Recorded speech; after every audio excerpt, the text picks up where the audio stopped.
यहाँ पर हम देखें, चैप्टर का नाम है द लेडी और द टाइगर, यानी महिला या, और मतलब या, टाइगर बाघ।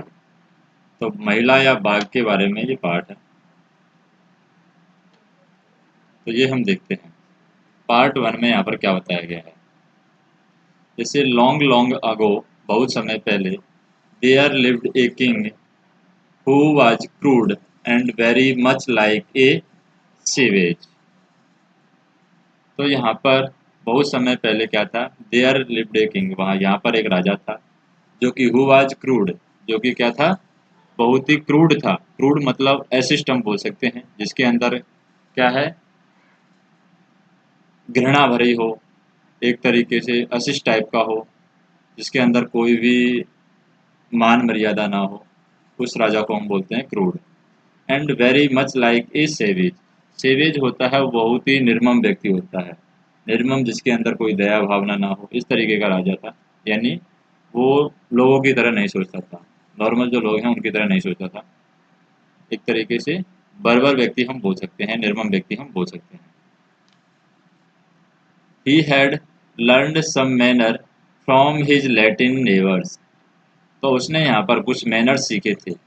ही हैड लर्नड सम मैनर्स, उसने कुछ मैनर्स यहाँ पर सीखे थे, कुछ सदाचरण यहाँ पर सीखे थे, कुछ ऐसे बिहेवियर यहाँ पर सीखे सीखे थे जो लोगों को एक्सेप्टेबल हो, लोगों को स्वीकार्य हो। किससे सीखे थे, फ्रॉम हिज लैटिन नेबर्स, जो उसके पड़ोसी थे उनसे, लैटिन जो पड़ोसी थे उनसे उसने कुछ सदाचार सीखे थे। बट परंतु, मोस्टली, मोस्टली मतलब ज़्यादातर या अधिकतर, ही वाज वारवेरिक, वारवेरिक मतलब हो गया बहुत ही क्रूर, बहुत ही निर्मम, जिसके अंदर किसी प्रकार की दया ना हो, बहुत ही हिंसात्मक जो व्यक्ति होता है, ही वाज वारवेरिक यानी बहुत ही क्रूर। लाउड, लाउड का मतलब हो गया यहाँ पर कि वर्ड बोला, ज़्यादा बोलता हो, बड़ी बड़ी बातें करता हो, वर्ड बोला। एंड ग्रूफ, ग्रूफ का मतलब होता है कठोर, जो बोल दिया वो करना ही करना है, रूखा टाइप, कठोर टाइप में, वो होता है ग्रूफ। तो इस तरीके का वो राजा था, बहुत ही निर्मम था। लाउड, लाउड मतलब कि बहुत ही बड़बोला था। एंड ग्रूफ, ग्रूफ मतलब कि वो बहुत कठोर था, रूखा टाइप में था। नेक्स्ट हम देखें, he had none of grace and polish of his neighbour, यानी जो उसके पड़ोसी थे, he had none of grace, grace का मतलब होता है यहाँ पर कि कोई भी जो लक्षण होते हैं पड़ोसियों के, जो लक्षण थे उसमें नहीं थे, यानी कि उसके अंदर, जो पड़ोसियों के अंदर लैटिन पड़ोसी थे उनके अंदर कोमलता थी, लेकिन इसके अंदर कोमलता नहीं थी, यानी कि no, none of the grace. And polish, polish का मतलब होता है बुद्धिमत्ता, यहाँ पर यानी ब्रिलियंस के लिए उपयोग किया गया है पॉलिश, बुद्धिमत्ता के लिए। तो यहाँ पर जो पड़ोसियों के अंदर जो बुद्धिमत्ता थी, पड़ोसियों के अंदर जो कोमलता थी या सुकोमलता थी, वो राजा के अंदर नहीं थी। He was a man of great fancies and even greater enthusiasm. तो वह कैसा व्यक्ति था, he was a man of great fancies. Great fancies मतलब होता है जो कल्पनाओं से भरा हो, फैंसीज जैसे फैंसी आइटम हम काम में लेते हैं, उसी तरीके से यहाँ पर फैंसीज है, कल्पनाओं से भरा हुआ, यानी कि वह ऐसा आदमी था जिसके अंदर बहुत सारी कल्पनाएं थी, कल्पनाओं में रहता था। Enthusiasm and even greater enthusiasm, enthusiasm का मतलब होता है जो बहुत ही उन्माद रहता है, बहुत ही उन्माद से भरा हुआ रहता है, जिसके अंदर स्ट्रॉन्ग डिजायर होती है, यानी किसी चीज़ में घुसने की बहुत ज़्यादा स्ट्रॉन्ग डिजायर होती है, उसे हम बोलते हैं एंथुसियाज्म। तो वो बहुत ही उन्माद टाइप में था, वो बहुत ही कल्पनाओं में जीने वाला था। तो ये हम बोल सकते हैं कि वह कल्पनाओं में और उससे भी ज़्यादा वो उन्माद रखने वाला व्यक्ति था। बिकॉज, क्योंकि he had so much authority as a king, क्योंकि एज ए राजा, राजा की रूप में था वो, तो उसके पास में बहुत ज़्यादा ऑथोरिटी थी, बहुत ज़्यादा अधिकार थे। तो ये हम कह सकते हैं कि उसके पास में इतना अधिकार था, इस वजह से वो कल्पनाओं में जीता था। And he was able to force some of these fancies into reality, और जो उसकी कल्पनाएं थी उनको वो वास्तविकता में बदल सकता था। इतनी उसके पास में क्या थी, कुछ पावर थी, यानी कि बल बूते पर, अपने बल के आधार पर, क्योंकि राजा था तो उसके पास में इतने अधिकार भी थे, तो अपने बल के आधार पर वो कल्पनाओं को वास्तविकता में बदल सकता था। तो ये हम बता सकते हैं कि उसने कल्पनाओं को वास्तविकता में बदलने की कोशिश की है, और at least he tried to, और हम कह सकते हैं कि उसने ऐसा ट्राई करने की कोशिश की है, जो भी कल्पनाएं थी उसकी, उसको वास्तविकता में बदलने की उसने कोशिश की है। नेक्स्ट हम देखें, जैसे हिज पर्सनैलिटी वाज नॉर्मली काम when everything was in order, यानी उसकी जो पर्सनैलिटी थी, उसका जो व्यवहार था, उसका जो व्यक्तित्व था, पर्सनैलिटी मतलब व्यक्तित्व, तो जो उसकी पर्सनैलिटी थी वो कैसी थी? शांत थी। काम मतलब शांत, एल यहाँ पर साइलेंट है।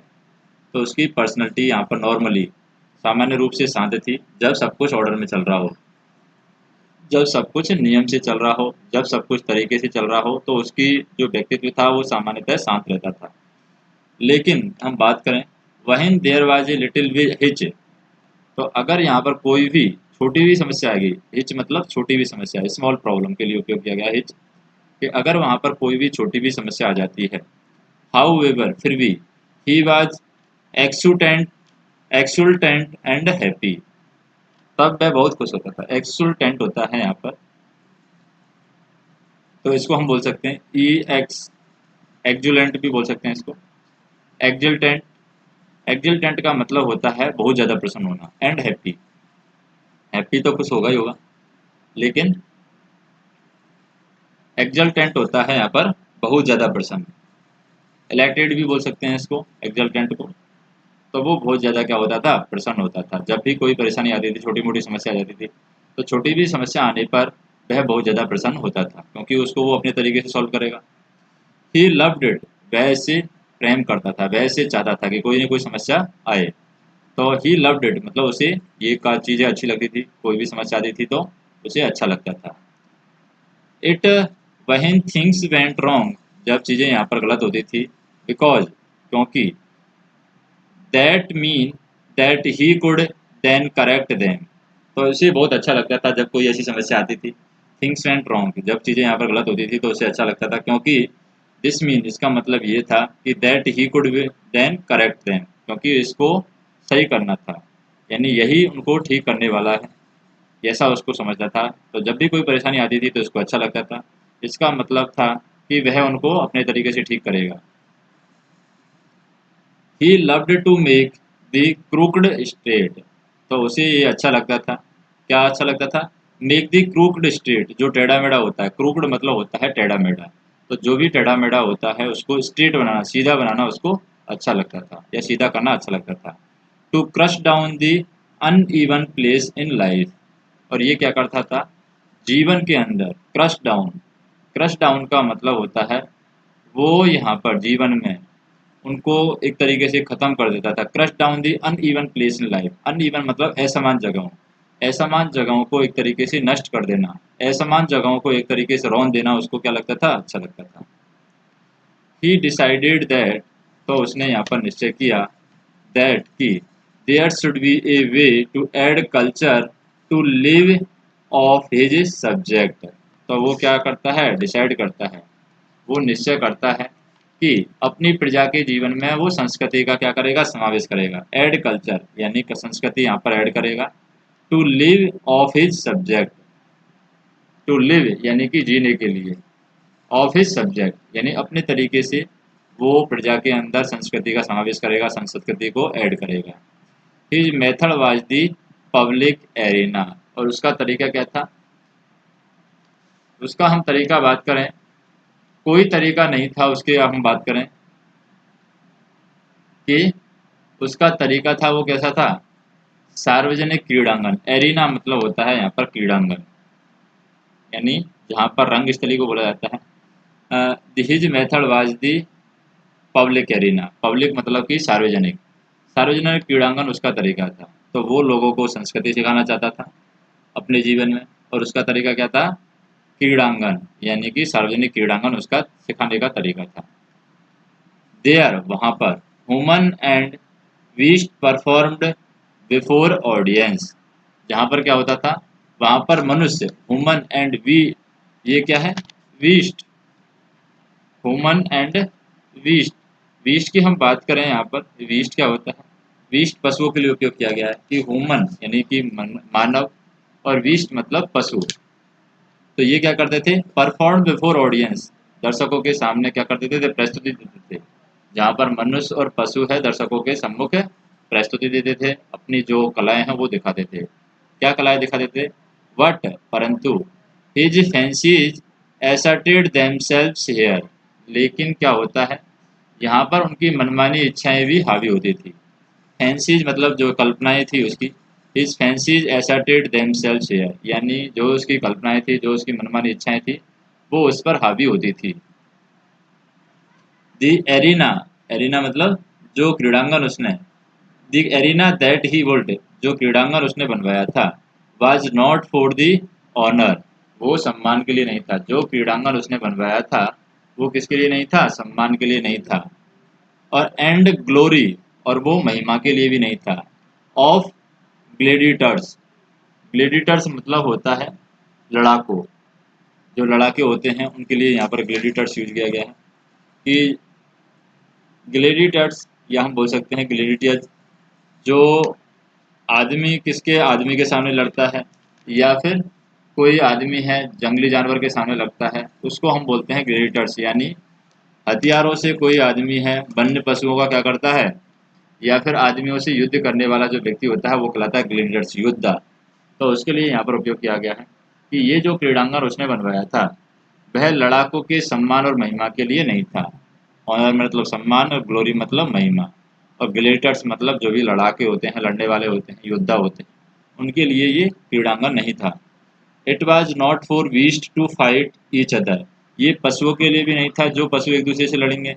एंड टू फिनिश, तो ये यहाँ पर क्या था? पशुओं के लिए भी नहीं था।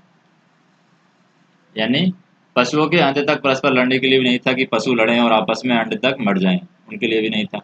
It was not even for throwing religious heretics to the lions, और ये यहाँ पर उसके लिए भी नहीं था, किसके लिए? कि भूखे शेर के सामने कुछ फेंक दिया जाए। जैसे हम बात करें यहाँ पर कि हेरिटिकस, ये यहाँ पर हेरिटिक्स है। हेरिटिक्स का मतलब होता है जो अधर्मी होते हैं, हेरिटिक्स टू दी लॉयन, यानी जो अधर्मी हैं उनको कहाँ पर फेंक दिया जाए? शेर के सामने फेंक दिया जाए, इस तरीके के लिए भी नहीं था। यानी यह अधर्मियों को शेरों के सामने फेंकने के लिए भी नहीं था। इट वाज ही बिलीव्ड, यह वह था जिसमें वह विश्वास करता था।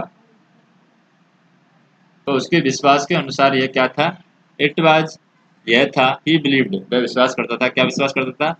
For the purpose of widening and developing the mental energies of his people, यानी यह इस तरीके का था कि उसके विश्वास के अनुसार यह उसकी प्रजा को मानसिक ऊर्जा के विस्तार और विकास के लिए था, कि उसकी प्रजा में मानसिक ऊर्जा यानी मेंटल एनर्जी है उसकी प्रजा को मिले, यानी मानसिक ऊर्जा मिले, और डेवलपिंग यानी मानसिक ऊर्जा का विकास करे, एंड वाइडनिंग, वाइडनिंग मतलब मानसिक ऊर्जा का विस्तार करना, विकास करना, उसके लिए ये उसने व्यवस्था की गई थी कि उसकी प्रजा के अंदर इस तरीके से मानसिक विकास होगा, मानसिक ऊर्जा का विकास होगा, मानसिक ऊर्जा का तरीका है यहाँ पर बढ़ेगा, ऐसा वह खुद सोचता था।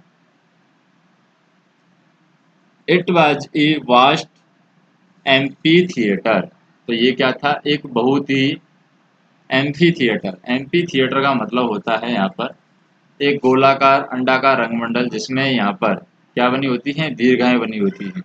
तो ये क्या है? रोम में ऐसे रंगमंडल हैं पहले बनाए गए थे। तो ये क्या था?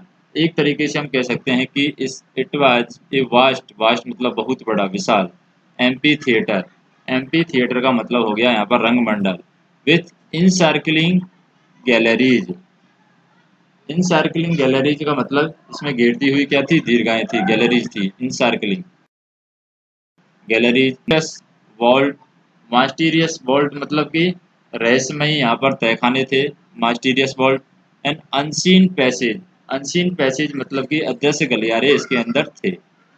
It was to be a means of poetic justice, तो ये क्या था? ये काव्यात्मक न्याय प्रदान करने का साधन था। पियोटिक मतलब काव्यात्मक, जस्टिस मतलब न्याय। तो it was to be mean of poetic justice, यानी ये काव्यात्मक तरीके से न्याय प्रदान करता था या न्याय प्रदान करने का ये साधन था। It was to be place where crime was punished और virtue rewarded all by chance. तो ये वह जगह थी जिसमें क्राइम, क्राइम मतलब होता है कोई भी गलती की जाती थी, क्राइम किया जाता था, अपराध किया जाता था, उसको दंड दिया जाता था। और वर्च्यू, वर्च्यू मतलब निर्दोष जो होता है उसको इनाम दिया जाता था। ऑल बाई चांस, ये सब भाग्य से दिया जाता था। तो यह वह जगह थी जिसमें संयोगवश यह वह स्थान था जहाँ अपराधी को दंडित किया जाता था, यानी अपराध को दंड दिया जाता था और अच्छाई को यहाँ पर पुरस्कार किया दिया जाता था। और यह सब किस पर निर्भर करता था? ऑल बाई चांस, यानी भाग्य पर ये निर्भर करता था। When the king was interested in people and their crime, तो जब राजा लोगों और उसके अपराध में दिलचस्पी रखता था, जब राजा को लोगों के अपराध के बारे में पता चलता है तो क्या करता है वो? When the king was interested in people and their crime, जब राजा को लोगों के अपराध में और लोगों में जब दिलचस्पी रखता था तो ही वुड डिस्टेट दैट, तो वह क्या देता था? आदेश देता था या आदेश करता था। क्या आदेश करता था? Their fate should be decided in the arena, यानी उन सबका भाग्य है वो किस पर निर्धारित किया जाएगा?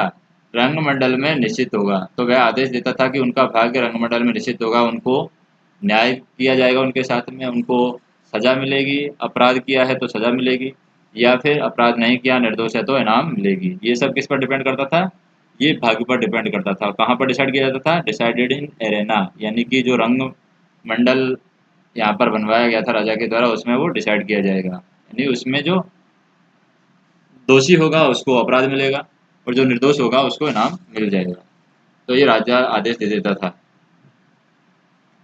The king new no tradition from other kingdom, तो राजा है वो बाकी जो राजा थे उनका कोई भी ट्रेडिशन नहीं जानता था, उनकी कोई भी परंपराओं को वो नहीं जानता था। His only alleged his only his only allegiance, allegiance मतलब होता है विश्वास, तो विश्वास के लिए उपयोग किया गया है। एलिजियंस मतलब कोई फेथ, विश्वास होता है। हिज ओनली एलिजियंस, उसका केवल विश्वास था। वाज टू हिमसेल्फ, यानी खुद पर ही विश्वास था। एंड हिज आउन फैंसीज, और खुद की कल्पनाओं में ही विश्वास था उसको।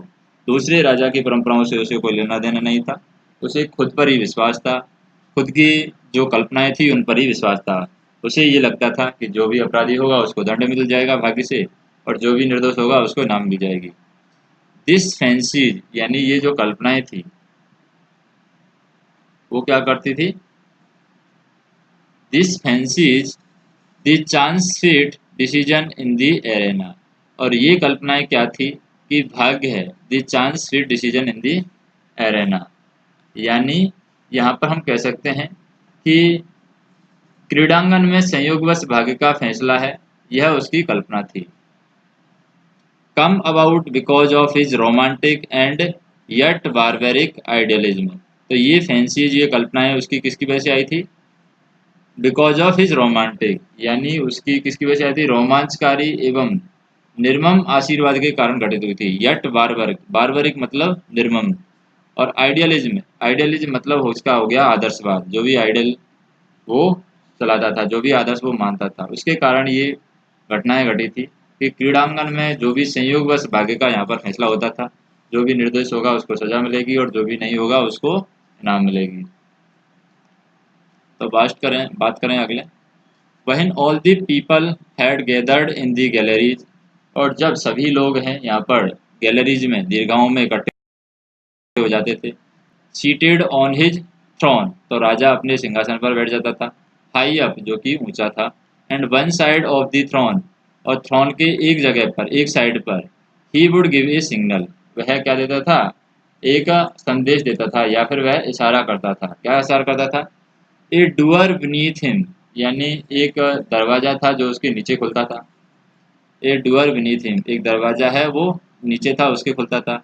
And accused person would step out into the amphi theatre, और उसके नीचे का जो दरवाजा खुलता था उसमें से एक्यूज्ड पर्सन है, जो भी अपराधी व्यक्ति था, वो क्या आता था, आरोपी व्यक्ति क्रीड़ांगन में प्रवेश करता था। Step out into the amphi theatre, amphi theatre मतलब क्रीड़ांगन, जो भी राजा ने बनवाया था उसमें प्रवेश करता था। और यहाँ पर डायरेक्टली अपोजिट द एक्यूज्ड, और एक्यूज्ड के सामने, अपोजिट टू द एक्यूज्ड मतलब आरोपी के सामने, देयर वाज टू डूअर, तो यहाँ पर दो दरवाजे थे, जो भी आरोपी था उसके सामने दो दरवाजे होते थे। There was two door exactly alike and side by side, और एक दूसरे के बिल्कुल एक समान थे, अगल बगल बिल्कुल एक समान दो दरवाजे थे सामने। And the person on trial had to walk over these door and open one of them, तो जो व्यक्ति था, जो अपराधी था यहाँ पर, वो क्या करता था, अपराधी व्यक्ति उन द्वारों तक जाता था, ओवर टू दी द्वार यानी कि वॉल्क ओवर टू दी द्वार यानी उन दरवाजों तक जाता था, and open one of them और उनमें से एक दरवाजे को वो खोलता था। He could open which ever doer is he wanted, वह कोई भी दरवाजा जो वो खोलना चाहे वो खोल सकता था। He was subject no pressure from the king और हिज कोर्ट, और यहाँ पर कोई भी किंग की तरफ से, राजा की तरफ से कोई प्रेशर नहीं था, और ना ही यहाँ पर कोर्ट की तरफ से कोई प्रेशर था, यानी दरबार की तरफ से कोई प्रेशर था। वो जिस दरवाजे को चाहे खोल सकता था। The only influence was that of the fate और लक, तो ये यहाँ पर क्या था, प्रभाव केवल यहाँ पर भाग्य का होता था, या तो भाग्य होगा या फिर जो भी लक है उसका वो होगा, वो यहाँ पर देखा जाता था। तो on the influence by the by that of fate और लक, तो ये लक का, भाग्य का ही यहाँ पर प्रभाव था बस, बाकी और कुछ किसी का प्रभाव नहीं था। If the accused open one door, अगर कोई आरोपी है एक दरवाजे को खोलता था, ए हंग्री टाइगर कम आउट, तो एक भूखा शेर आता था या एक भूखा बाघ है निकलता है। इट वाज हम कह सकते हैं कि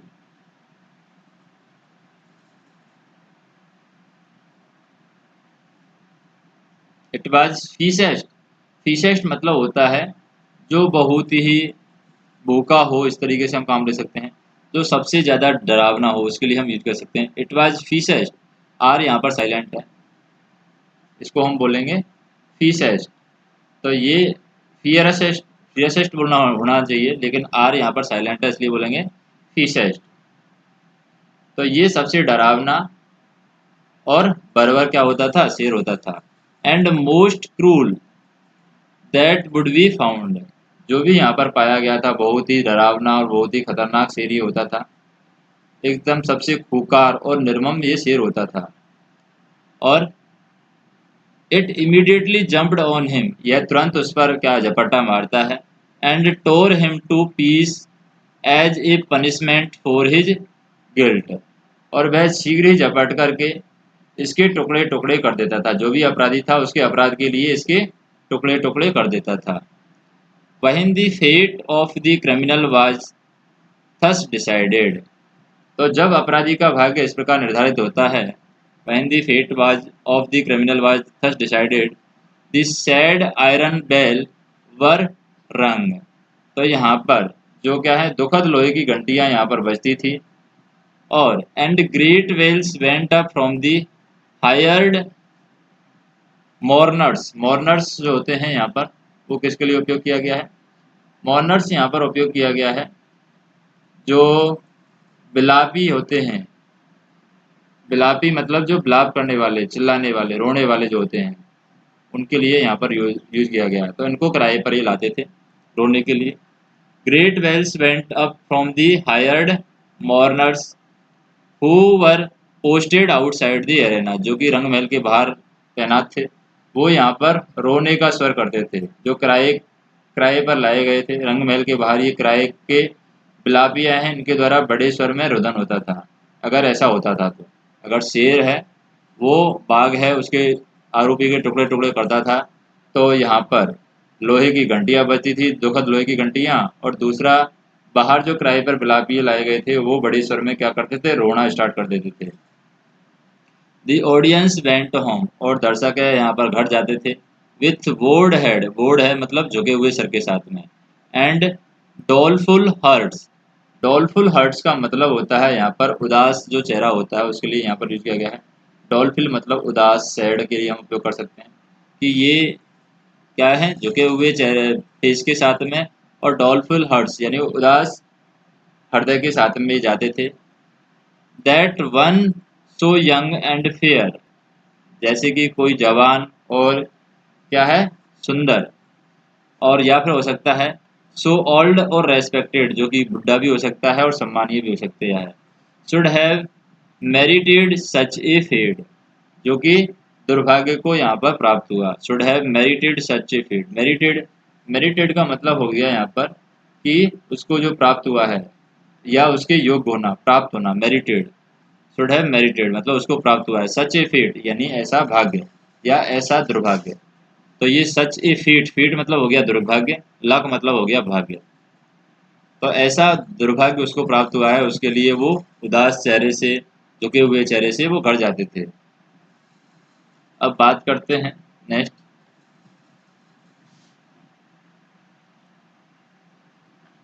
जैसे मान लीजिए वह दूसरा दरवाजा खोलता है, पहला दरवाजा न खोल करके दूसरा दरवाजा खोलता है, तो क्या होता है। If he opened the other door, अगर वह दूसरा दरवाजा खोलता है। ए लेडी कम आउट, एक महिला अंदर से आती है। The king always choose the ladies himself, तो हमेशा जो राजा था उसके लिए उस महिला को चुनता था। And he made sure that each was of same age and station as the accused, तो यह वह खुद श्योर था या वह खुद ये चुनता था कि उसकी उम्र है, जो भी आरोपी है उसकी उम्र के बराबर होनी चाहिए, उसके वो लायक होनी चाहिए, accused. And that she was beautiful, और वो उसी के अनुसार है, सुंदर भी होनी चाहिए, यानी उसी के समान सामाजिक स्तर की वो होनी चाहिए। The rule was that the accused was to marry her immediately, और नियम ये कहता था कि अगर वो दूसरा दरवाजा खोलता है तो उसमें से एक महिला निकलती थी जो कि उसके ही समान सुंदर, उसके ही समान सामाजिक स्तर की थी, उसके ही समान उसका लेवल माना जाता था, और उससे तुरंत उस व्यक्ति को शादी करनी होती थी। वाज मैरी हर इमीडिएटली यानी उससे तुरंत शादी करनी होती थी। इट डिड नॉट मैटर, तो ये यहाँ पर ये मैटर नहीं करता था क्या, या इससे कोई फर्क नहीं पड़ता था। इट डिड नॉट मैटर यानी इससे कोई फर्क नहीं पड़ता था कि ही वर ऑलरेडी मैरिड, कि वह पहले से ही विवाहित है, और हैड ए फैमिली या फिर उसके परिवार है। The lady was a sign of his innocence, और ये लेडी थी, ये महिला थी, ये किसका प्रतीक थी, उसके इनोसेंस, उसके निर्दोष होने का प्रमाण थी, या उसके निर्दोष होने का क्या थी, ये इनाम थी। तो उसकी निर्दोषता का ये चिन्ह थी महिला। So if he accused already loved another, अगर आरोपी किसी और से प्रेम करता था, then that other was to be forgotten, तो उसे यहाँ पर भूलना पड़ता था। तो जो भी अगर आरोपी किसी और से प्रेम करता था तो उसे अन्य को भूल देना होता था, यानी भूल जाना पड़ता था। It was the king way, तो ये क्या था, ये राजा का तरीका था। He allowed nothing to interfere with his design, और वह किसी भी चीज को अपनी व्यवस्था में हस्तक्षेप नहीं करने देता था। जो भी उसने डिजाइन की थी उसके अंदर किसी भी को भी वो हस्तक्षेप नहीं करना देता था, उसके अंदर कोई भी बदलाव उसे पसंद नहीं था। Instead immediately after the lady appeared, और जैसे ही यहाँ पर महिला आती है दूसरे दरवाजे से, तो वास्तव में महिला के प्रकट होने के तत्काल बाद क्या होता है, another door beneath the king opened, तो यहाँ पर क्या होता है, महिला जैसे ही आती है तो महिला के बाद राजा के नीचे के स्थान से एक और दरवाजा खुलता है, बीनीथ द किंग ओपनड यानी एक और दरवाजा यहाँ पर खुलता है। And out come priest, musician and singer and troupe of dancer, तो एक और दरवाजा उसमें से खुलता है अगर महिला आती है तो। राजा के नीचे के स्थान से यहाँ पर खुलता है तो उसमें क्या आ जाते हैं, प्रीस्ट पुजारी आता है, म्यूजिशियन यानी संगीतज्ञ आते हैं गाने बजाने वाले, एंड सिंगर्स गायक आते हैं, एंड क्या आते हैं, ट्रूप्स ऑफ डांसर यानी नर्तकों का क्या आता है, समूह आता है, ताकि शादी की जा सके उनकी। ए प्रोसेशन, एक जुलूस के रूप में यहाँ पर क्या होता है, they are cheerfully marched and sang for couple standing in the middle of arena, यानी वो जुलूस के रूप में वे सभी क्रीड़ांगन में खड़े होकर के आनंद पूर्वक क्या करते थे, गाते थे, और इस जोड़े को क्या देते थे, बधाई बधाई देते थे। चीयरफुल्ली मार्च्ड एंड सेंग फोर यानी गाते थे, four couple of standing in the middle of arena. जो भी कपल यहाँ पर था, जो आरोपी और जो महिला का कपल था जो कि क्रीड़ांगन में खड़ा था, मिडिल ऑफ दी मेरीना यानी क्रीड़ांगन के मध्य में खड़ा था, उसके लिए ये गाते थे, उसके लिए ये मार्च करते थे। नेक्स्ट हम देखें क्या होता है यहाँ पर। दे वेल रैंग, दे वेल रैंग, दे वेल रैंग मतलब घंटियां बजती हैं। The audience shouted his it's approval, और दर्शक हैं अपना अनुमोदन देते हैं। साउटेड मतलब अनुमोदन देना, अपनी मर्जी यहाँ पर दर्शक देते हैं। एंड द इनोसेंट मैन, और जो निर्दोष व्यक्ति है, प्रोसीडेड बाई चिल्ड्रन, तो ये अपने आगे चलते बच्चों के द्वारा क्या करता है, स्ट्रिंग फ्लोअर इन दी कपल पाथ, जो भी वर वधु के पथ पर फेंके गए फूल हैं उन पर चल करके अपनी दुल्हन को क्या ले जाता है, led his new bride to his home, अपनी घर नई दुल्हन को वो ले जाता है। तो यहाँ पर क्या आगे बताया गया है कि स्ट्रिंग, स्ट्रिंग का मतलब होता है यहाँ पर थ्रोइंग, थ्रोइंग या स्ट्रिंग यानी फेंके हुए, फ्लोअर मतलब फूल, जो भी उनके रास्ते में फूल फेंके हुए थे उन पर वो चलता है।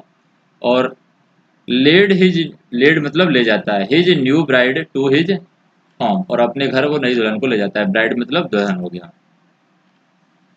अब बात करते हैं next.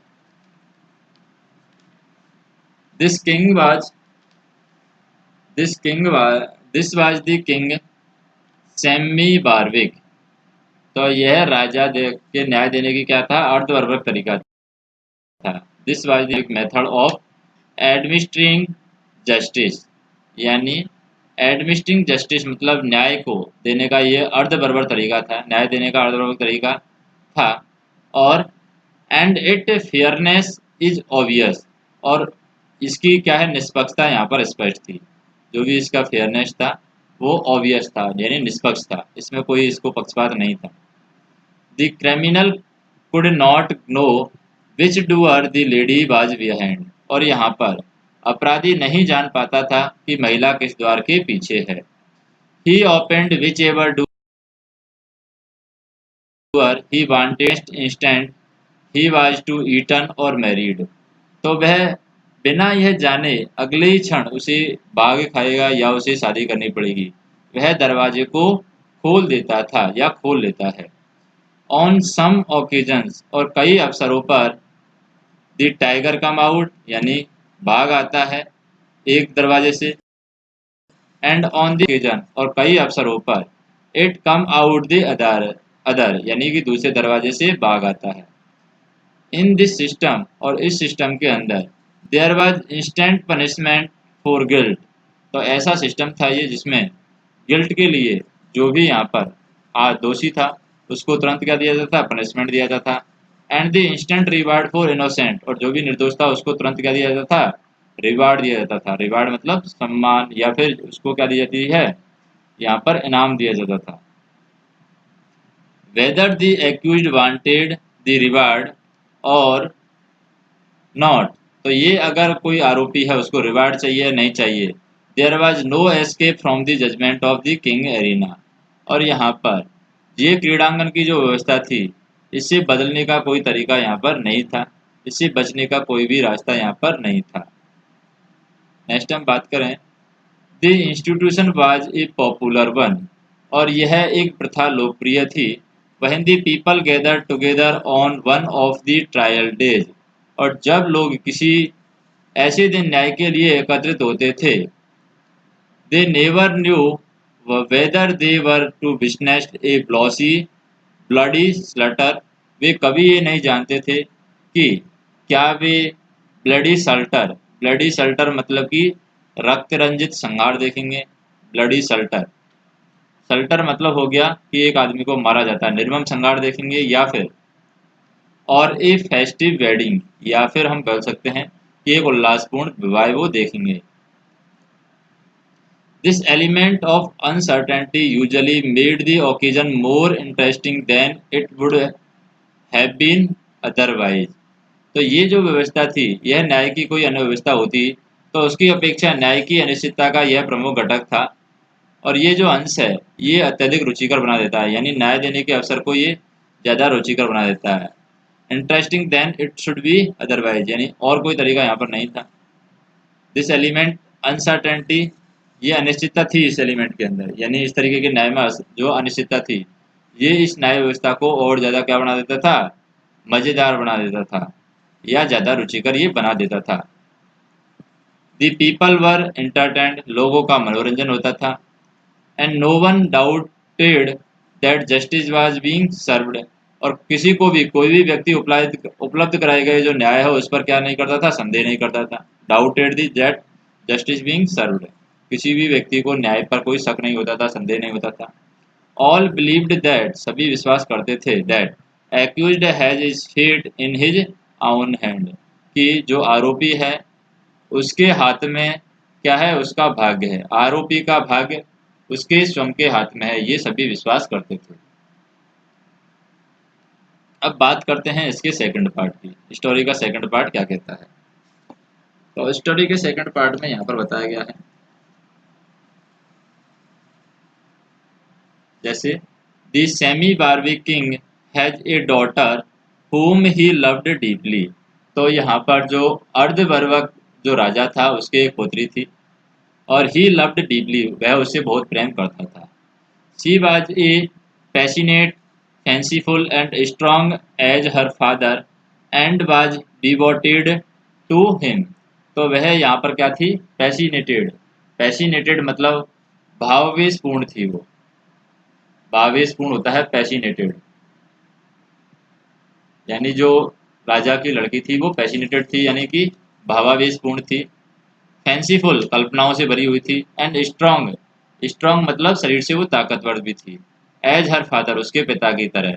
And devoted to him, और वो पिता को ही क्या थी, समर्पित थी, पिता के लिए पूर्ण रूप से वो समर्पित थी। As is the case in many fairy tales, और यह अनेक परियों की कथाओं में होता है या फिर उदाहरणों में होता है, फेयर टेल्स यानी अनेक परियों के उदाहरण में होता है।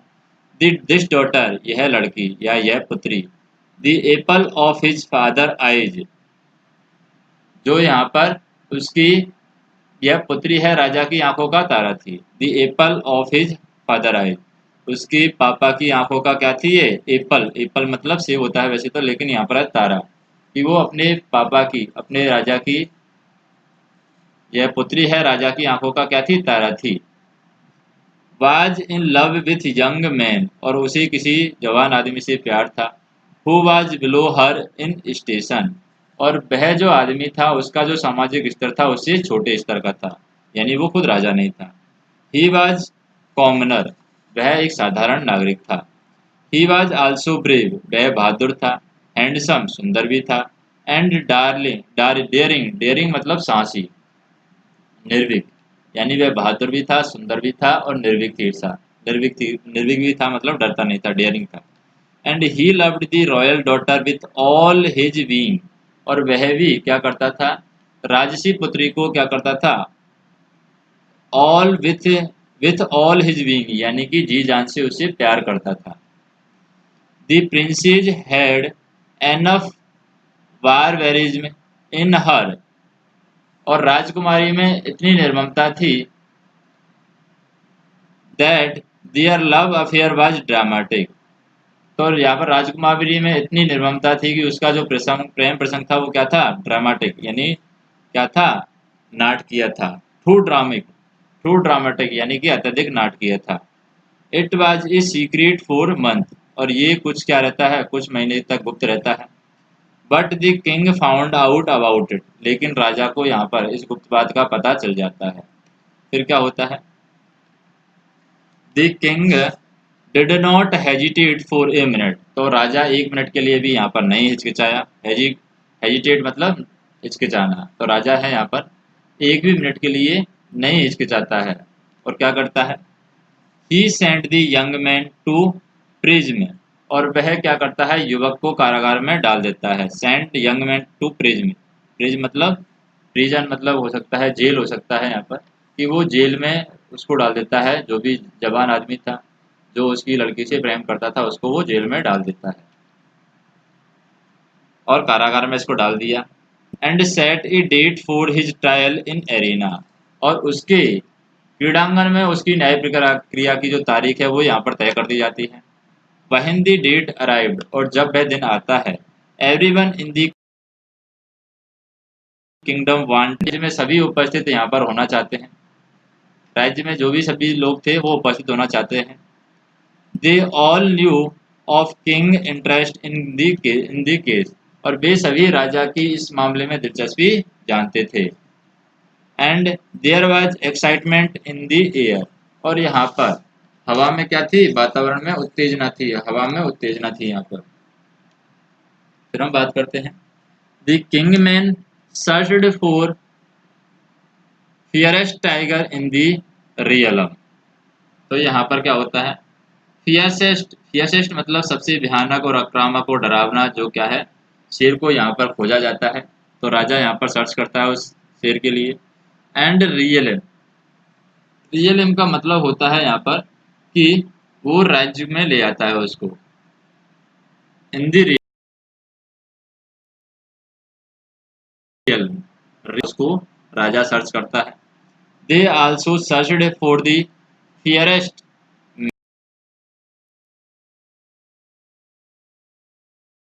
Maiden is he were found innocent, और इसके साथ ही वो एक सबसे सुंदर फियरेस्ट मेडन यानी सबसे सुंदर क्या देखते हैं, वो एक लड़की देखते हैं, युवती देखते हैं, यंग गर्ल वो देखते हैं।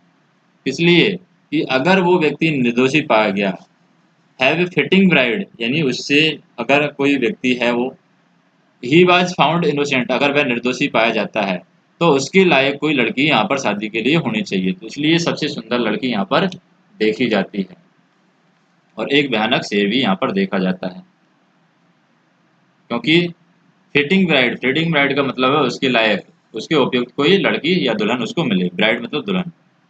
ऑफ कोर्स हम कह सकते हैं निश्चित रूप से, एवरीवन न्यू सभी जानते थे, दैट कि he had committed the crime of loving the princess, और ये यहाँ पर सभी जानते थे कि उसने राजकुमारी से प्रेम करने का क्या किया है, अपराध किया है। बट परंतु the king did not allow the fact of case of alter his decision, लेकिन राजा ने तथ्यों के आधार पर इसका निर्णय नहीं बदला है। Of case of alter, alter मतलब बदलना, तो राजा तथ्यों के आधार पर इस केस को नहीं बदलते हैं, यानी न्याय प्रक्रिया को वो नहीं बदलते हैं। ये तथ्य को राजा भी जानता था कि उसकी बेटी से वो प्रेम करता है और उसकी बेटी भी उससे प्रेम करती है, लेकिन वो न्याय प्रक्रिया को नहीं बदलता है। The trial would go on as plan, और जैसे यहाँ पर प्लान किया गया था, जैसे निश्चित हुआ था, उसी प्रकार से न्याय प्रक्रिया चलेगी। The youth would be gone no matter what happen, और यहाँ पर युवक को जाना ही होगा चाहे कुछ भी घटित हो।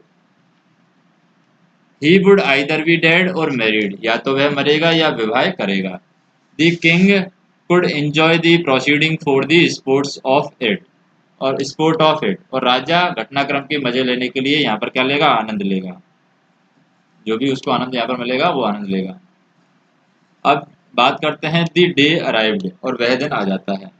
कौन सा दिन, जिस दिन तारीख फिक्स हुई थी वही दिन यहाँ पर आ जाता है। द डे अराइव्ड, वह दिन आ जाता है।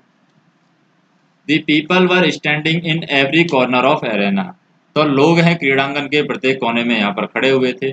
All was ready when the moment come, और यहाँ पर वह क्षण भी आ गया था, तो सभी तैयार यहाँ पर थे। ए सिग्नल वाज गिवन, एक संदेश दिया जाता है। द डोर ओपन, दरवाजा खोला गया।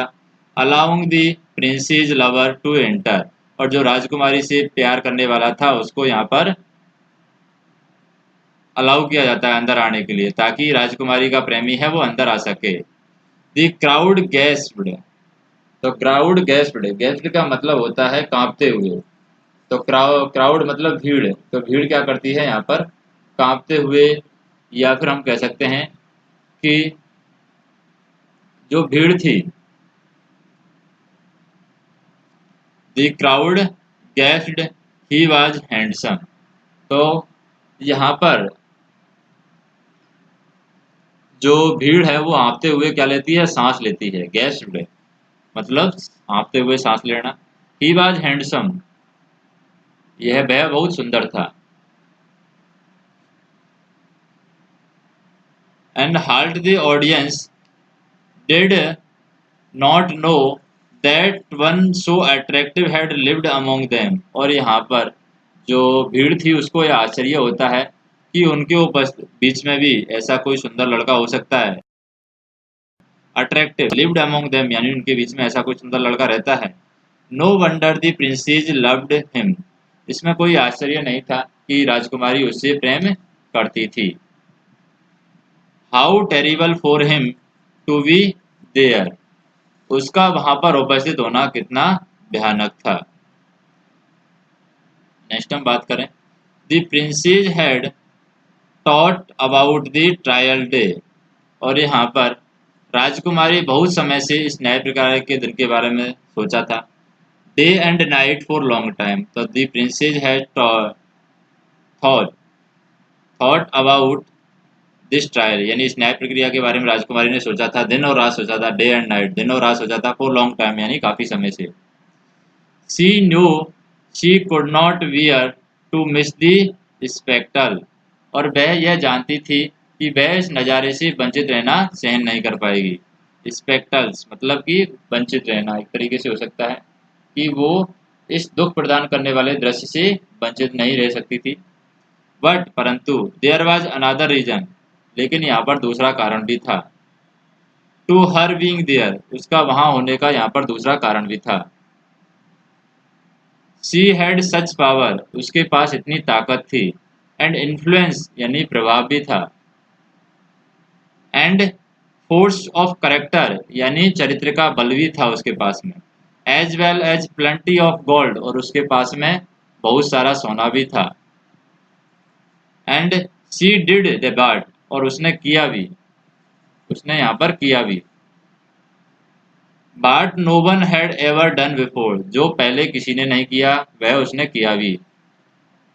She found out the secret of doer for that day, और उसने उस दिन के लिए दरवाजों के गुप्त रहस्य को क्या कर लिया था, जान लिया था। She new in which room stood the hungry tiger, और वह यह जानती थी कि कौन से कमरे में भूखा बाघ खड़ा है।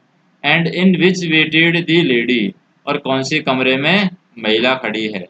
शी न्यू, वह जानती थी, टू फिर भी, that the door was so thick, परंतु दरवाजे इतने मोटे थे। That there was no way anyone could ever hear some hint from behind them, यानी उनके पीछे से अगर कोई हिंट देना चाहे तो वो यहाँ पर नहीं पहुंच पड़ेगा, कोई भी संकेत उस दरवाजे के पार नहीं सुन सकता था। If she were going to warn her love, अगर वह अपने प्रेमी को चेताना चाहती हो तो she would have to be it by signal, तो वह उसी संकेत देकर करना होगा। शी आल्सो नो, और वह जानती है, something which made the whole process more complicated, और वह यह कुछ, अगर वह उसे कुछ ज्ञात भी है, उसे कुछ ऐसा भी ज्ञात था जिससे यह संपूर्ण प्रक्रिया है जटिल हो गई। शी आल्सो न्यू समथिंग, वह उसे यह भी जानती थी। शी आल्सो न्यू समथिंग यानी वह कुछ ऐसा भी जानती थी, which made the whole process more complicated, जो इस प्रक्रिया को और ज़्यादा जटिल बना देता है। शी न्यू, वह जानती है, that the lady was one of the most beautiful maiden, यानी वह जानती है कि स्त्री पूरे राज्य में सुंदरतम बालिकाओं में से एक है। इन दी होल कंट्री यानी पूरे देश के अंदर। And the through of her young man living with this woman enraged her, और उसके युवा प्रेमी के उसके साथ रहने के विचारने से उसे क्रोधित कर दिया था, क्योंकि उसका युवा प्रेमी है, उसके साथ रहेगा तो उससे वह क्रोधित हो जाती है। इन रेंज्ड हर यानी उससे क्रोधित हो जाती है। तो वह जानती थी कि वह स्त्री पूरे राज्य में सुंदरतर बालिकाओं में से एक थी, और उसके युवा प्रेमी के उसके साथ रहने के विचारने से उसे क्रोधित कर दिया था। शी हेटेड दी लेडी, उसे उक्त स्त्री से क्या थी, घृणा थी। And hated what might happen, और जो हो सकता है कि उससे भी घृणा थी, यानी उसे उस वक्त क्या थी, उस लेडीज से घृणा थी, उस लड़की से घृणा थी, और जो हो सकता है था कि उससे भी घृणा थी, यानी कि उससे भी हो सकता है, किससे, जो लवर था उससे भी उसकी घृणा हो सकती है, या जो लड़की है वो राजकुमारी से भी घृणा कर सकती है। When the accused vowed to royal walks, और जब आरोपी क्या आता है, वोड टू रॉयल वॉक्स, तो वो प्रथा के अनुसार राजवी जो सिर झुका करके क्या करता है, रॉयल वॉक्स को क्या करता है, वो अभिवादन करता है। वाज दी कस्टम, ये क्या थी, प्रथा थी। तो आरोपी प्रथा के अनुसार क्या करता है, राजसी मंडप को झुक करके अभिवादन करता है। And he looked only at the princess, और वह सिर्फ क्या करता है, केवल राजकुमारी की ओर देखा था। एंड इमीडिएटली ही न्यू, और वह तत्काल जान गया, he had expected her to find out the secret of door, और वह उससे आशा करता है, वह उससे दरवाजे के रहस्य का पता करने की आशा करता था। एंड नाउ, और अब, he knew that he had the answer, और वह अब यह जानता था, और क्या जानता था, अब उसे पता था कि राजकुमारी के पास उत्तर था। He was only left for her to tell him, तो यहाँ पर राजकुमारी के पास में उत्तर था, और राजकुमारी को इस उत्तर को अपने प्रेमी नवयुवक को बताने की देरी थी, यानी बताना ही यहाँ पर रह गया था। बाकी सब कुछ यहाँ पर हो गया था, राजकुमारी ने पहले से ही पता कर लिया था कि कौन से दरवाजे में महिला है, कौन से दरवाजे में बाघ है। His quick glance at her asked, और उसका यहाँ पर हम बात करें कि वो क्या है, ही क्विक्ड ग्लाइंस एट हर आस्क्ड, और उसने, यानी कि प्रेमी जो युवक था उसने उड़ती नजर से उससे पूछा, विच, कौन सा, it was a plain as if he had shouted it, और यह इतना स्पष्ट था जैसे कि उसने चिल्लाकर कहा हो। There was no time to lose, और यहाँ पर खोने के लिए समय नहीं था। The quick question had to be answered just as quickly so that the king would not suspect, और जितनी शीघ्रता से क्वेश्चन यहाँ पर पूछा गया था उतनी शीघ्रता से यहाँ पर आंसर देना क्या था, जरूरी था, ताकि राजा को पता न चले, राजा सस्पेक्ट ना करे, राजा को यहाँ पर शक ना हो, संशय ना हो। Her right hand was resting on the pillow, तो उसका जो दायां हाथ था उसके सामने रखे तकिए पर क्या करता है, रेस्टलिंग करता है, यानी कि खिसकता है। तो राजकुमारी का दायां हाथ है उसके सामने रखे तकिए पर था, रेस्टलिंग ऑन दी पिलो यानी तकिए पर था, इन फ्रंट ऑफ हर, यानी उसके सामने। शी राइज्ड इट स्लाइटली, और उसने उसे मामूली रूप से उठाया। And made a small fast movement to the right, और तेज गति से दाहिनी ओर इसको हिलाया। No one but her lover saw her, और किसी ने नहीं देखा, प्रेमी के अतिरिक्त किसी ने उसे यह करते हुए नहीं देखा। Every eyes in the arena was fixed on him, और रंगमंडल में प्रत्येक की आंख है उस युवक पर टिकी हुई थी। ही टर्न्ड, और वह यहाँ पर घूमा। With the with A firm and rapid step he walk across the empty space, और वह तेजी से घूमता है और तेज कदमों से खाली स्थान को वो पार करता है। एवरी हार्ट स्टॉप्ड बीटिंग, और प्रत्येक हृदय ने यहाँ पर धड़कना बंद कर दिया। एवरी ब्रीथ वाज हेल्ड, और प्रत्येक सांस यहाँ पर रुक जाती है। Every ice was upon him, और प्रत्येक आंख उस पर टिकी हुई थी।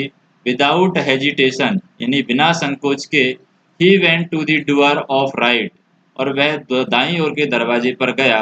एंड ओपन इट, और उसे खोल दिया।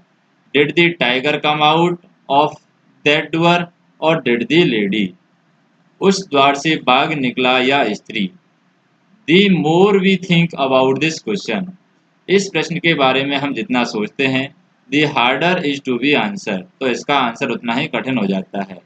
It involved a study of human heart, तो ये यहाँ पर किससे जुड़ा हुआ है, मानव के व्यवहार के अध्ययन से जुड़ा हुआ है। विच लीड टू मेज ऑफ पैसन, तो ये मानव के हृदय से जुड़ा हुआ है, जिसके अंदर विच लीड टू मेज ऑफ पैसन, जिसके अंदर भावावेश हो, लव हो, घृणा हो, और लव हो प्यार हो, हेट घृणा हो, एंड एक्साइटमेंट यानी उत्साह हो, ऐसा भी हो सकता है। तो ये मानव को उस तरफ ले जाता है। And do not answer this for your self, और इसको यहाँ पर क्या है, इसका answer but put your self in the place of princess, और अपने को राजकुमारी की जगह पर रख करके इसका आंसर हमें देना है, यानी इसका आंसर हमें स्वयं देना है, किंतु स्वयं को राजकुमारी के स्थान पर रख करके आंसर देना है। शी वाज हॉट ब्लडेड, क्योंकि वो राजकुमारी थी, कैसी थी, वो हॉट ब्लडेड थी, अर्धबर्बर थी, वो खुद अर्धबर्बर थी। एंड सेमी बार्बिक, वो खुद अर्धबर्बर थी और भावावेशित होने वाली थी। Her soul burned with the twin desire of longing and jealously, और वह, उसकी आत्म कामना है, वह जलन की दो इच्छाओं से जल रही थी। शी न्यू, वह जानती थी, दैट कि she had a already lost him, वह यह जानती थी कि वह उसे पहले से ही खो चुकी है, उसे ज्ञात था कि वह उसे खो चुकी है। बट टू हुम, पर किंतु किसको। How often she had lane awake at night imaging the horror of her lover being killed by A tiger, और वह रात्रि में कितनी ही बार वह जागती हुई लेटी रही है, इस बात की कल्पना करके, इमेजिनिंग द हॉरर, इस बात की कल्पना करके कि उसका प्रेमी बाघ से मारा गया। Her lover being killed by tiger, यानी उसका प्रेमी है बाघ के द्वारा मारा गया। ये बात सोच करके वो कितनी ही रात है जागती रहती है। इवन इन हर ड्रीम, और उसके सपनों में भी क्या आता है, she had covered her face, अपने चेहरे को वो ढक लेती है, विथ हर हैंड, अपने हाथों से, to hide from the cruelty, यानी इस क्रूरता से बचने के लिए, इस क्रूरता से बचने के लिए अपने चेहरे को वो सपने में भी हाथों से ढक लेती है। But how much more often, लेकिन कितनी ही बार, she seen him at the open door, other door, और कितनी ही बार, यानी कितनी ही अधिक बार उसने अपने प्रेमी को दूसरे दरवाजे पर देखा था। In her mind she had screamed, जिसमें उस वह प्रसन्न था। She had screamed and torn her hair when she saw his happy face at opening the door to the lady, जब उसने अपने प्रसन्न चेहरे को स्त्री वाले दरवाजे को खोलते हुए देखा था, तो उसके मन में वह चीखी और अपने बाल नोचे। हर सोल वर्न इन एगोनी, तो उसकी जो क्या है, आत्मा है, एगोनी, एगोनी मतलब होता है यहाँ पर कि वो ईर्ष्या के साथ में जलती है। एगोनी मतलब हो गया एक तरीके से भयावह, भयावहता से, यानी डरती है। क्या डरती है वो, भयावह जलस से डरती है, एगोनी।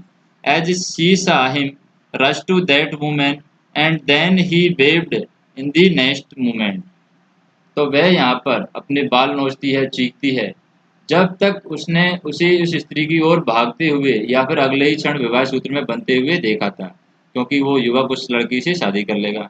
तो जब उसके चारों ओर यहाँ पर प्रसन्न थे, when all about her were joyous, जब उसके चारों ओर यहाँ पर लोग प्रसन्न थे। She lived through the misery of the procession and the happy couple and the singing and dancing, the shout of crowd and the laughter of wondering children, her tears and of course were lost in all the joy। तो यहाँ पर उसके चारों तरफ लोग प्रसन्न थे, उसके विवाह समारोह का जुलूस है, नाचते गाते यहाँ पर प्रसन्न दिखाई दे रहे थे, सिंगिंग एंड डांसिंग, नाचते गाचते बर वधू। दी साउटेड ऑफ क्राउड, यानी भीड़ की चिल्लाहट। दी लाफ्टर ऑफ वांडरिंग चिल्ड्रन, तो घूमते हुए बच्चों की हंसी के द्वारा जो हिज हर टीयर्स, यानी उसके आंसू, उसकी व्यथा को बता रहे थे। End of course were lost in all the Joy, और इस उल्लास को निश्चय ही उसके आंसू यहाँ पर खो गए थे। तो इस उल्लास में क्या है, उसके आंसू यहाँ पर खो जाते हैं। Would it to be better for him to die at, अच्छा हो कि यदि उसका प्रेमी एक बार मर जाए, तुरंत मर जाए। That could go the place after death and wait for her, और जब वह मृत्यु के पश्चात उस स्थान पर जाकर उसकी प्रतीक्षा कर सकेगा। या फिर and yet the awful tiger those six that blood, और जो यहाँ पर क्या है, भयानक बाघ है, वे चीखें और वह खून उसको क्या आता, याद आता है। Her decision has to be made in the instant that she moved her hand, और ये जो डिसीजन था, उसका जो निर्णय है वो तुरंत तभी हो चुका था जिस क्षण उसने अपना हाथ हिलाया था। She had known that he would ask, और उसे ज्ञात था कि वह पूछेगा, किंतु उसने अपना निर्णय है अंतिम समय तक के लिए टाल दिया था। But she had put of her decision until the last moment, उसे ये पता था कि उसका प्रेमी उससे पूछने वाला है, और उसने वो निर्णय अंतिम समय तक टाल दिया था कि उसका प्रेमी उसे पूछेगा और वो उसको बता देगी।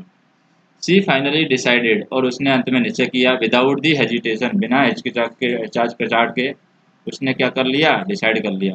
बिना हिचकिचाहट के उसने डिसाइड कर लिया, बिना सोचे, सोचा काफ़ी उसने पहले, फिर लेकिन अभी उसको हिचकिचाहट नहीं थी। She indicated the right hand doer, और उसने यहाँ पर दाईं ओर के दरवाजे की ओर संकेत कर दिया। This is not a question to taken lightly, तो यह हल्के में लेने वाला प्रश्न नहीं है। Her decision was serious for her, उसका निर्णय है उसके लिए गंभीर था। So I don't pressure to answer for her, इसलिए मैं उसकी ओर से उत्तर देने की धारणा नहीं कर सकता। I leave it to all of you, मैं इसे तुम पर छोड़ देता हूँ। Which come out of the opening door, the lady और द टाइगर, यानी खुले दरवाजे से क्या निकला, स्त्री या फिर बाघ। तो ये है फ्रैंक आर स्टॉकटन है, ये यहाँ पर क्या लिखते हैं, इस स्टोरी को लिखते हैं। अब हम बात करते हैं यहाँ पर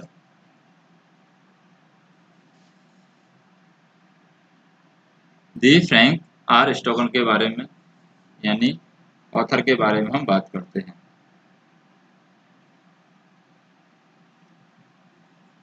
फ्रैंक रिचर्ड स्टॉकटन, अप्रैल 15 1834 में इनका जन्म हुआ था। अप्रैल 20 1902 में इनकी मृत्यु हुई थी। वाज ए अमेरिकन राइटर, ये अमेरिका के राइटर थे। And humorist best known today for a series of innovative children fairy tales, यानी जो यहाँ पर सीरीज है फेयरी टेल्स, उसके लिए इनको जाना जाता है। ये सीरीज है जो इन्होंने लिखी है, इनोवेटिव सीरीज है बच्चों के लिए। That were widely popular during the last decade of 19th century, जो कि 19वीं शताब्दी में बहुत ज़्यादा पॉपुलर रही है, बहुत ज़्यादा ये प्रसिद्ध रही है ये सीरीज। अब टेस्ट के बारे में बात करें, about the test, the lady of or the tiger, यानी या तो हम कह सकते हैं कि महिला या फिर बाघ, वाज पब्लिश्ड इन 1882, तो इसको 1882 में प्रकाशित किया गया है। While the first half of the story provided a glimpse of semi वार्विक king whose method of giving judgment, तो यहाँ पर यह कहानी का जो पहला अध्यांश है, यानी पहला पार्ट है, उस अर्धांश के अंदर एक अर्ध अति नृशंस, यानी अर्ध बर्बरिक जो राजा है उसकी झलक देता है, जिसके न्याय करने का तरीका क्या था, मनमाना था, मनमाने तरीके से वो न्याय करता था। एंड फैंसफुल, फैंसफुल मतलब मनमाना तरीका, काल्पनिक रूपों से वो न्याय करता था। The remaining half touch upon the philosophy of human behaviour, और बाकी जो आधा भाग है वो मानव व्यवहार के मनोविज्ञान को क्या करता है, इंगित करता है। As Stockman himself was return, और यहाँ पर लेखक जो है स्टॉकन, स्टॉकन ने इसने खुद ने लिखा है, this story involve A study of human heart, ये कहानी है मानव हृदय के अध्ययन को क्या करती है, समाहित करती है। Which lead a mazes of passion, जिसमें भावावेश है, लव है, प्यार है, हेट घृणा है, एंड एक्साइटमेंट यानी उत्साह भी है, तो उन्माद में भूल भुलैया भी आ जाती है। The charm of the story lies in the suspense left at the end, which is likely to arouse a chain of curiosities in reader, और इस कहानी की मनोहरता इसके अंत में बताया गया है। क्या बताया गया है, एक अव्यवस्थित उत्कंठा इसमें निहित है। अव्यवस्थित उत्कंठा क्या निहित है इसमें, at the end which likely to arouse, जो कि उत्पन्न करती है, क्या उत्पन्न करती है, ए चैन ऑफ क्यूरोसिटीज रीडर, यानी जो पढ़ने वाले हैं उनके बीच में जिज्ञासा, जिज्ञासा की कड़ियां ये उत्पन्न करती है। अराउज मतलब होता है उत्पन्न करना, ए चैन ऑफ क्यूरोसिटीज, क्यूरोसिटी मतलब जिज्ञासा, तो जिज्ञासा उत्पन्न करना, जिज्ञासा की चैन है यहाँ पर उत्पन्न करती है, जिज्ञासा की कड़ियां यहाँ पर पाठकों के बीच में उत्पन्न करती है, जो भी इस कहानी को पढ़ने वाले हैं उनके बीच में जिज्ञासा की कड़ियां ये उत्पन्न करती है।